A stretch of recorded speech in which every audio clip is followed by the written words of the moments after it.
All in Sports Network. We love sports. It is Tuesday, May 6th, right here on your daily fix for all things Texas Longhorns, brought to you by Rogue Sports Network.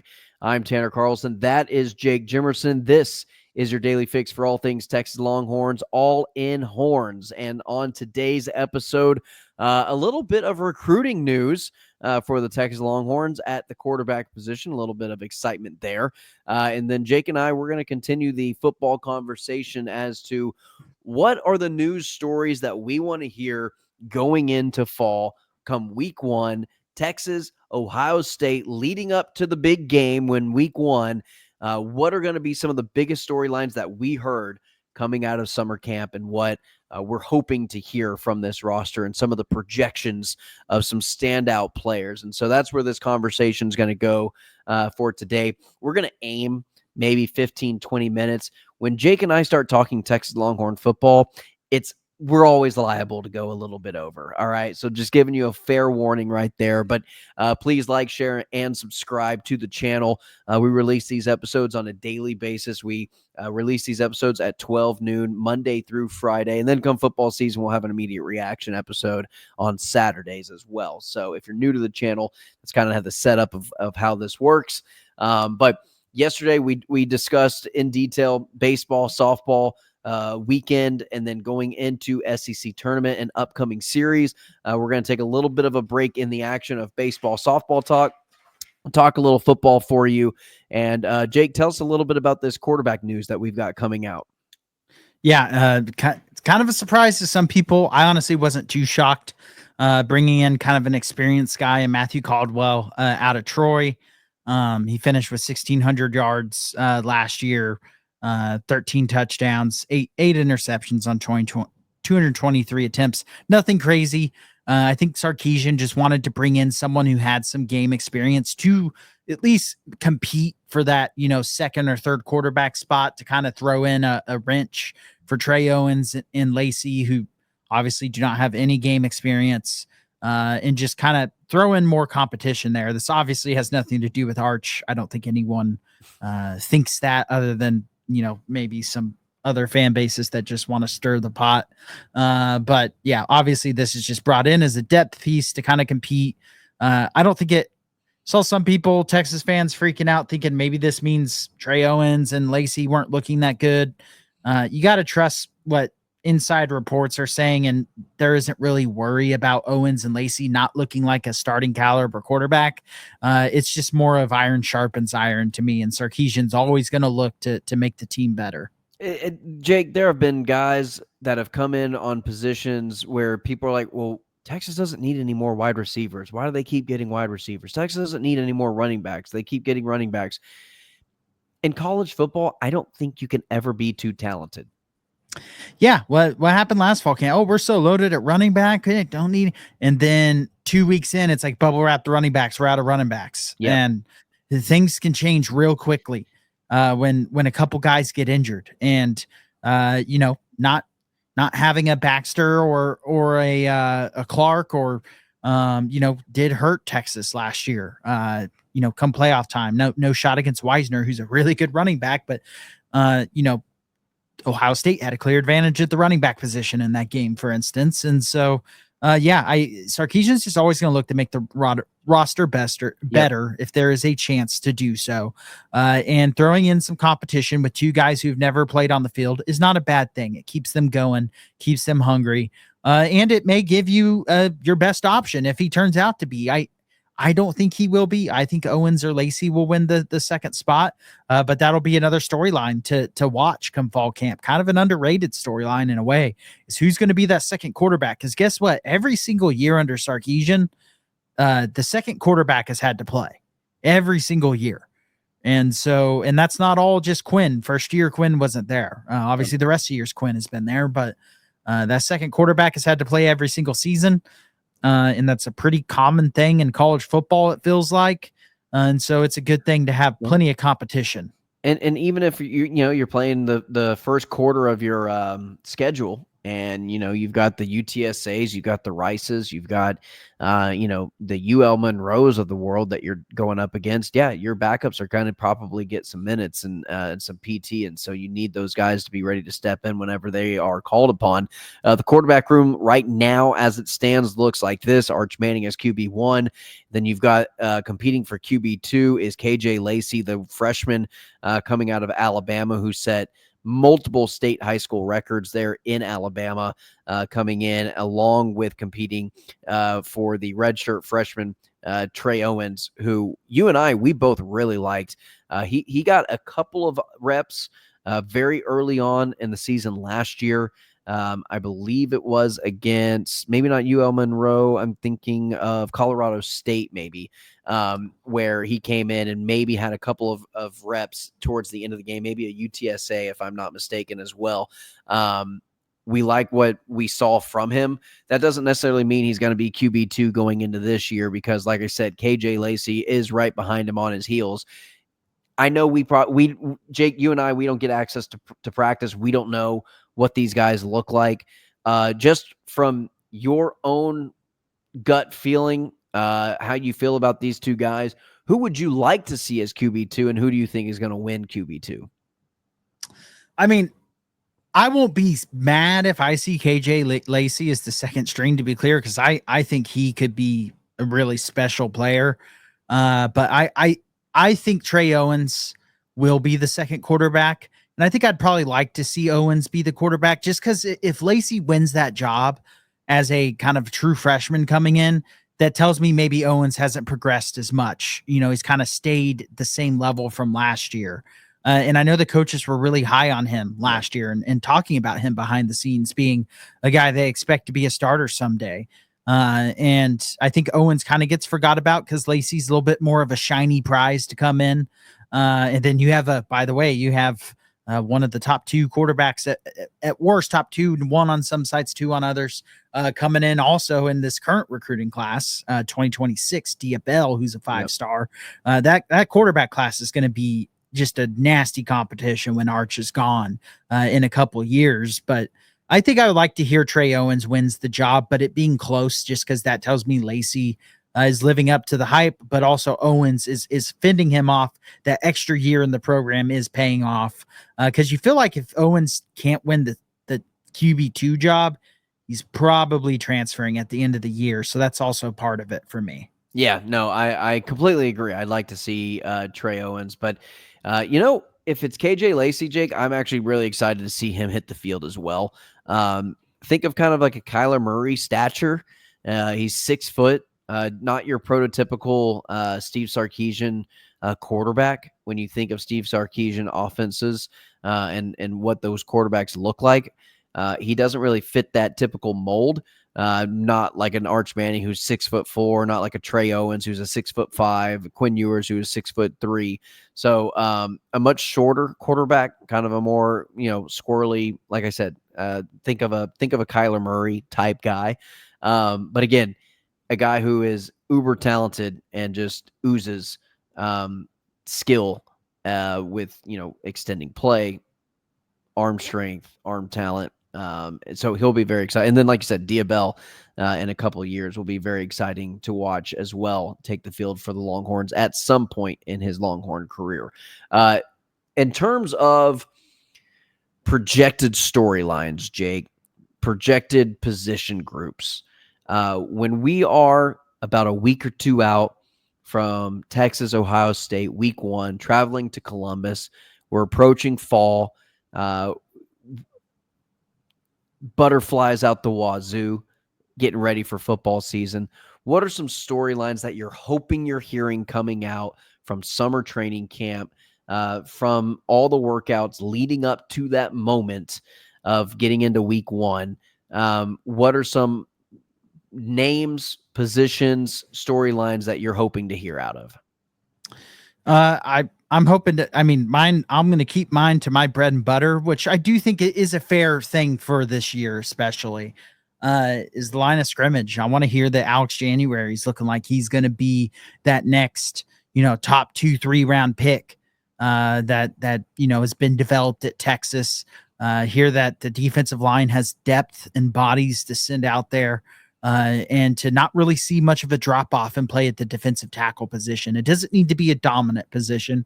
It needs to be a solid position. And then I want to hear that interior of the offensive line of Texas looks like it's amped up from the prior year. And then I want to hear that Brandon Baker looks like the starter. That's all I need to hear about him is he's the starter. He's the clear starter. There was no one pushing him to be the starter. He looks every bit of a 5-star right tackle starter. Because I fully believe in Gooseby. I really do believe in that interior offensive line. But I want to hear that they're looking a step up even from these last couple of years, and mainly in run blocking. And so those are kind of the things I want to hear. I mean, there's other interesting positions. I think a lot of the talk that I'll want to hear will be coming from the offensive side of the ball. I pretty confident on the defensive side of the ball, but it all starts at the line of scrimmage. When Texas couldn't run the ball last year, they didn't win. And so I want to hear that they're going to be able to run the ball this year against better competition this year, better than they did last year. And for me, Jake, it is that running back position, or at least the wide receiver position as well. I'm kind of where you're more so in the trenches, and yes, that is extremely important. And you cannot win in college football or really any level of football if you don't win the line of scrimmage, whether that's defense or offense. But CJ Baxter, man, I really want to hear some good things about CJ Baxter coming into this offseason, getting a full year to recover from his injury that kicked him out all of last season. We didn't get to watch him play at all last season.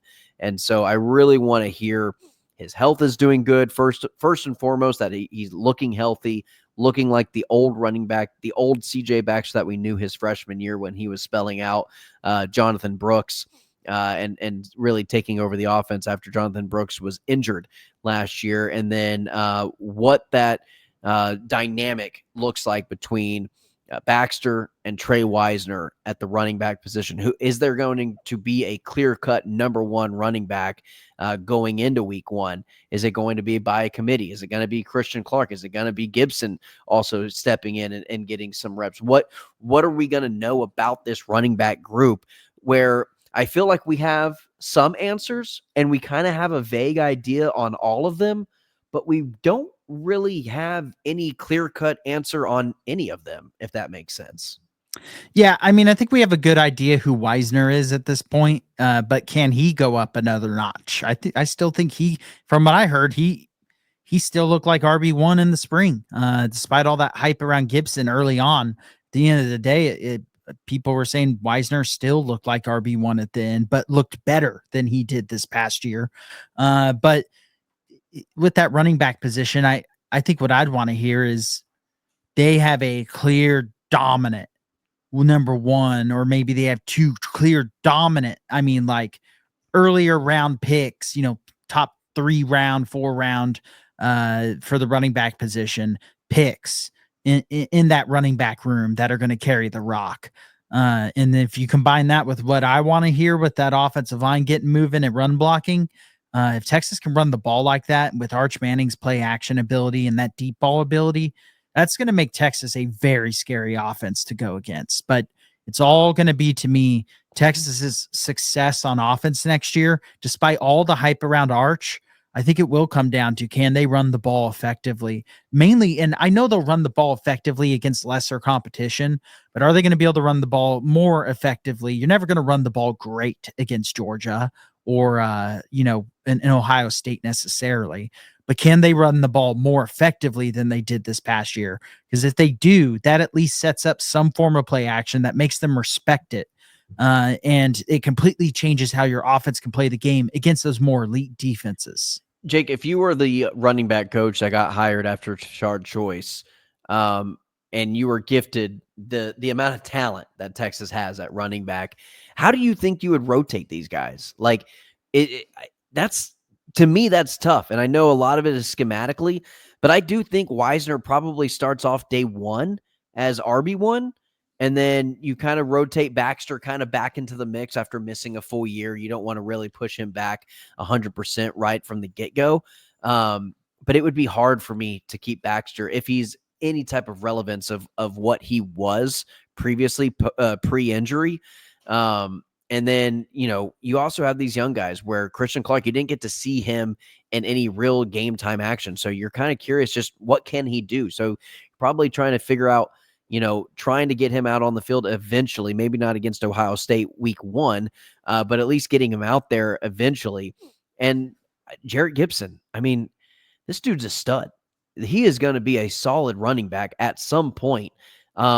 Is it all 4 of these guys getting at least some sort of percentage of carries, or is it just, look, if he's the hot hand, we're running with Trey Wisner 20 times in the game, and whoever else can kind of spell him out is who it is?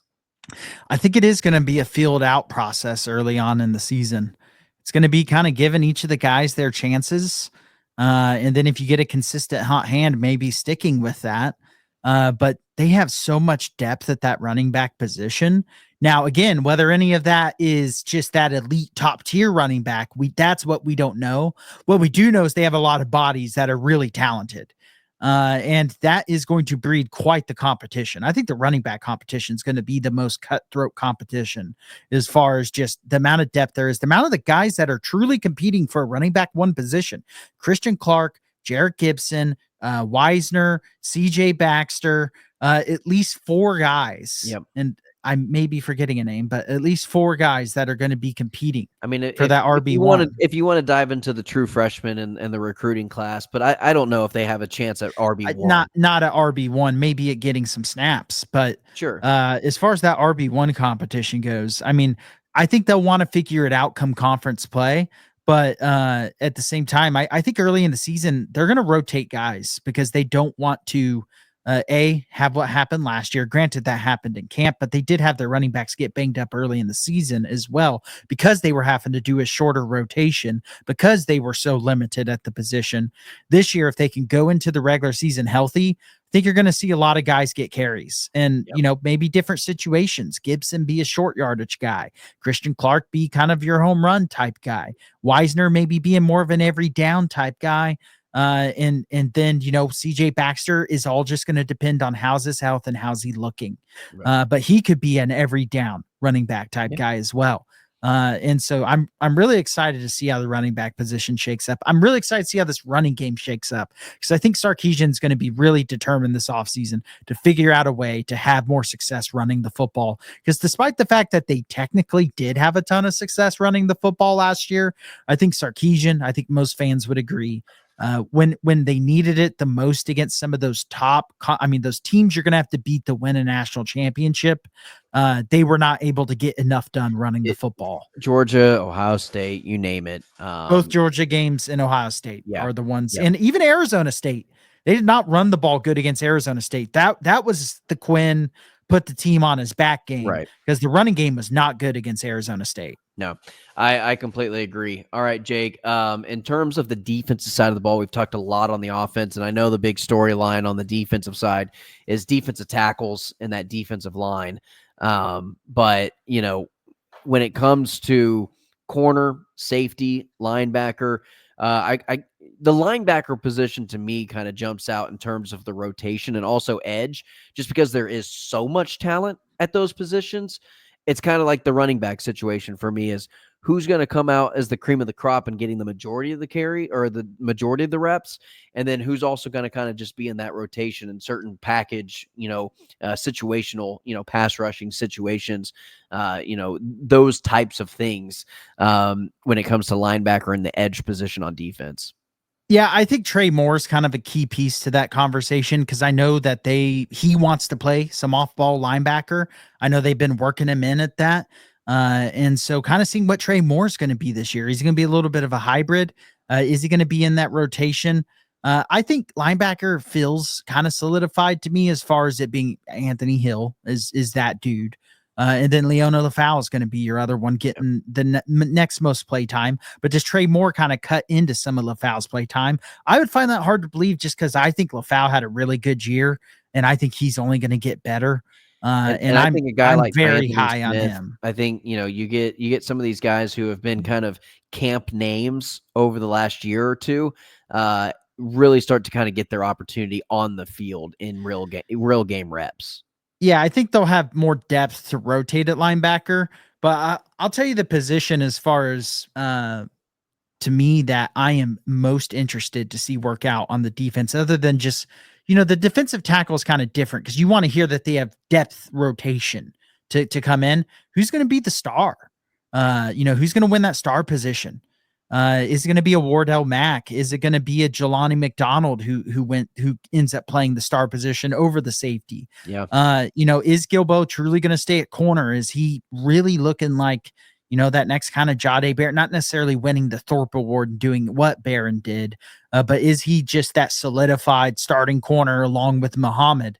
Because that will kind of decide how that cornerback position shakes out as well. I mean, I think your top three corners are pretty solidified in Muhammad, Gilbo, and assuming Gilbo is, from what we've heard, solidified, and then Kobe Black.